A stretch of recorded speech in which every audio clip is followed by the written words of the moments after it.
My name is Aidan Duggan. My job title is probably student. So I'm doing a PhD on, well, what I studied in the past was artificial intelligence. Well, actually, way back even further. I started as mechanical engineering, of all things, the mechanical engineering degree, branched in towards software, worked for 20 years in different versions of different aspects of software, developing software, and I said I needed a change. And artificial intelligence was the sort of flavor of the month for the last couple of years. So I went back to college myself and did a master's in artificial intelligence, and finished that last year, and had the option of, I suppose, doing a job, as most people would get a job at that stage, but no, not for me. I decided I would take it one step further and pursue a PhD. Um, and along with my supervisor, we came up with a topic based on the use of artificial intelligence in space, specifically within satellites.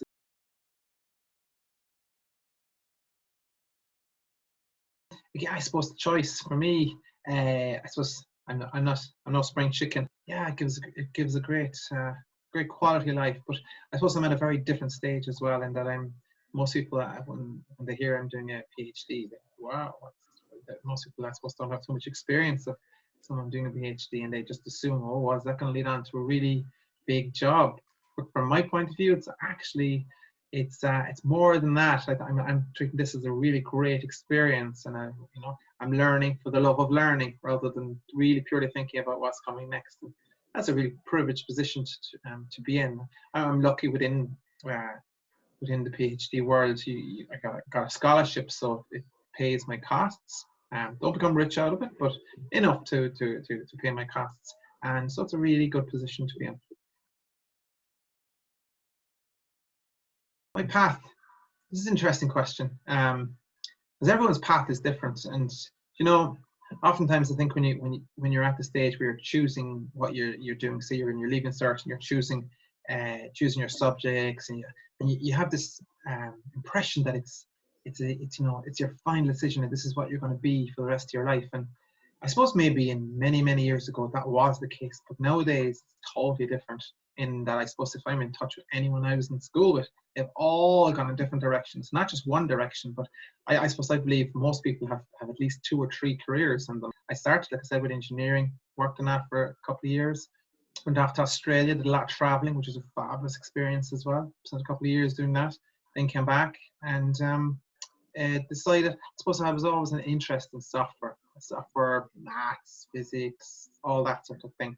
And again, I got the opportunity to go back to college, back to UCC, and do a master's in software. Just 1 year was a conversion, and I pretty knew the second I started that was really what I wanted to do. Loved it, really enjoyed, and still do love anything to do with computer and tech. That's me. I'm there. So I branched. That was my big step, I suppose, going from engineering into software. Didn't feel like a huge step at the time, and it probably wasn't. It was really just the first step into a different field. And I got various different jobs. I suppose because I had my engineering background, a lot of my jobs tended to be in sort of still within engineering domains. I worked when my first job was maybe a little bit different, but from there on I worked down in a company down in Carrigaline, in digital television, and again software side of things. Then I worked in Snap-on or in Blackpool, and they do all your NCT testing of cars and stuff. But I was looking at the software that's used, software inside the cars, software used by the operators, testing cars.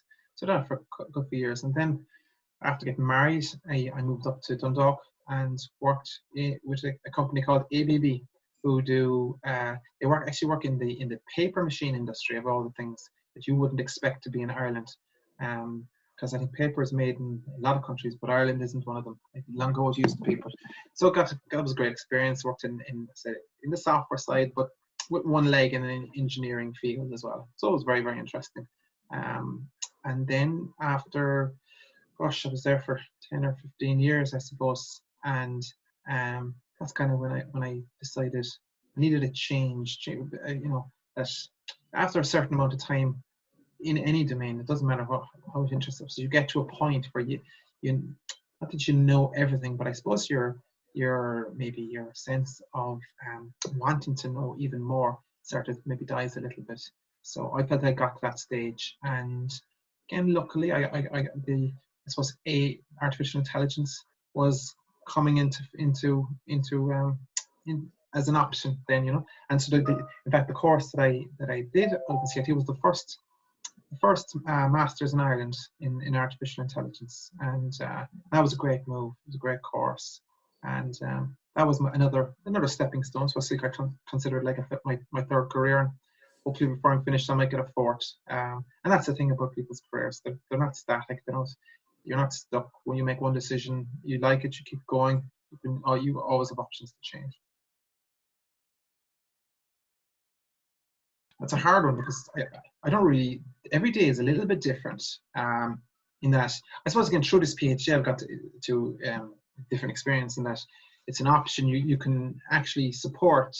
You can, not as a lecturer as such within college, but I am a supervisor within computer science students when they do their labs, their exercises. They get to I can help them along with that. So maybe 4 or 5 hours in the week I get to through again because of the COVID situation. It's all online, it's all remote. But I'll have a Zoom call where I will have maybe 10, 15 different students, and I can help them along with their exercises, and that's a new experience and something I'm really enjoying. And now that's scattered in the week, and then I actually have to attend a lecture myself as well, and to help me along with my PhD. So that happens on a Friday. And then the rest of the week is scattered between different, probably the biggest chunk of my day is spent researching at the moment. It will vary. I mean, as the PhD continues, always the start is all about researching, gathering information, finding out what's called the state of the art out there, finding out what is the latest, the cutting edge of this technology. Has artificial intelligence been used before?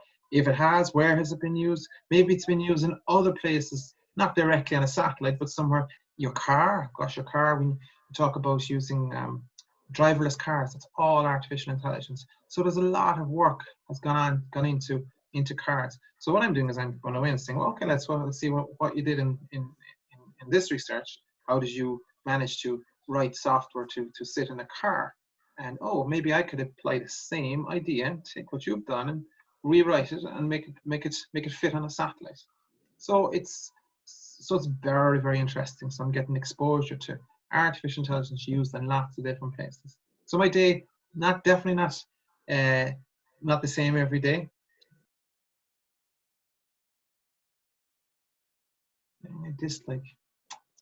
I suppose I remember when I started, I was particularly nervous about everything I've done up to now. I've done lots of different, courses and worked in lots of different places. But I quite like the social side of it. I quite like the meeting people, and interacting with people, working with people, and helping them or being helped by them. Whereas in this, in a PhD, my impression of PhD was you're very much working on your own, and you sort of have to self-motivate. And self-motivation isn't something that would be high in my I'm good at certain things, but definitely in terms of working in isolation wouldn't be one of my strong points. So that was the thing I was most nervous about. But in terms of the work, very little so far I don't enjoy. In fact, I'm really actually loving it.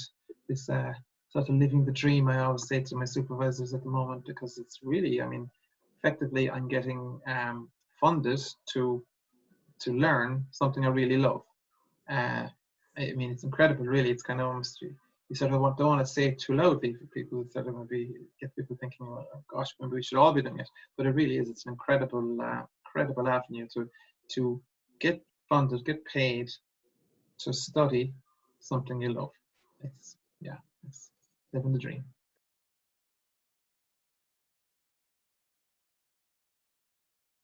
Okay, so I suppose I knew very early on myself that I'm a techie. I like maths, physics. So there are subjects I chose for my leaving cert. I was never big into the languages. I did do, in our school, it was, we had to choose one language, so I went with French.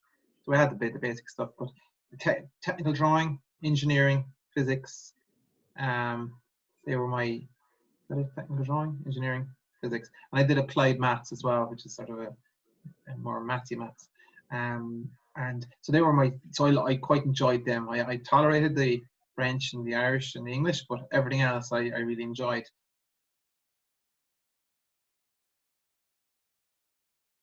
I'm actually supervising labs for second year students. I actually find that really satisfying. Being able to, I suppose, impart, at times when you learn a lot in your career, but you never get a chance to start to, you always think, everyone has this inner doubt. You always think you don't know as much as you do. Everyone, every single person, no matter what age, how much experience, I'm sure, I haven't got to the, such a high level that I can say to the very, very top. Maybe there is someone up there who knows everything and knows everything.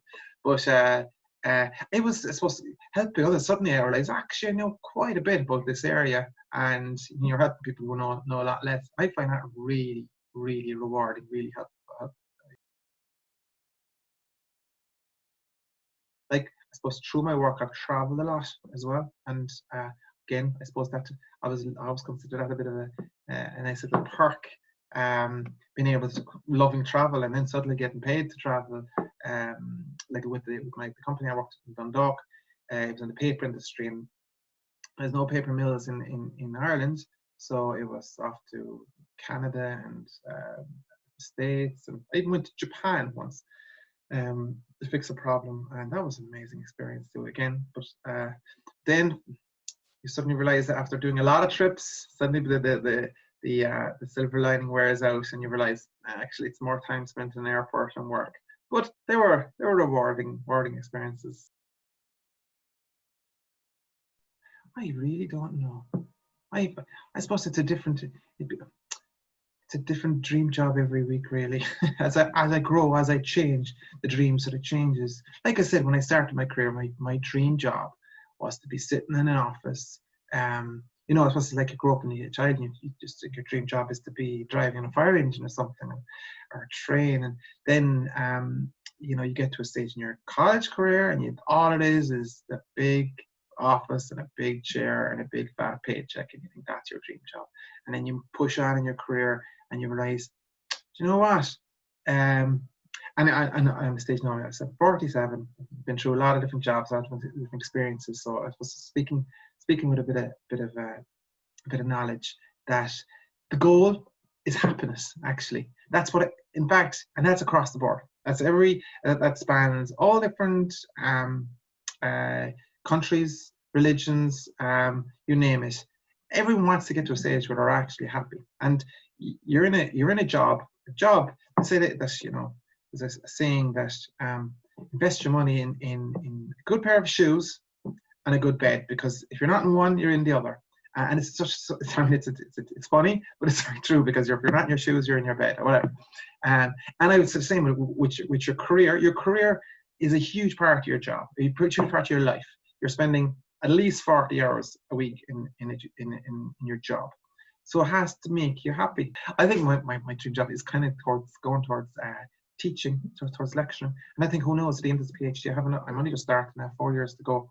So I might change, I might come back to me in 4 years saying, not a chance, whatever, when you're lecturing. But I think, I feel, if I look long term, I think that's the area, the direction I might go. I initially thought I was too old to do a PhD, and until I spoke to a lecturer, and he showed me a website with guys in their 60s, and I've heard of people in their 90s still researching and learning. So they said, no, forget about age. Age isn't determined at all. But I have to say, what has stood to me is being experienced. I imagine if I had gone straight into this position straight after college, I don't think I would have enjoyed it as much or appreciated it as much either. And then directly, presumably, do as good a job. So I suppose there is different stages, and different people, obviously. I mean, every person is unique, and everyone has different personality traits, and one person very social, another person very introverted, or whatever. And I think you're always sort of learning about yourself, and you're changing as well. But the person you are at 20 is quite a different person to the person you are at 40. You grow, and again, like I said, through your experiences, you change. So I would say a common trait throughout all things are sort of empathy. I often think that, you know, like ultimately, and I'm in a profession now where people talk about robots taking over the world and all this, and it won't happen because I think people, you still have to deal, people skills are probably the most important throughout all careers. And no matter what career you have, you're always at the end of the day going to have to be dealing with people who are your senior, who are your bosses, or people that you have to pass on your knowledge to. So I think people skills are really, really important. And some people comes very natural to, others not so much. You know, other people, I've heard people say, "Oh, you're just unlike people. If I could just work in," and then I'm like, "Oh yeah, I should get a job where you're not working." But actually, there is no such job. Every job, you name it, even the person in the library who, you know, you still have people coming in borrowing books. And I think if it's something that is a good thing to work on, improving yourself, and then finding that role that makes you happy, that gives you satisfaction, you know.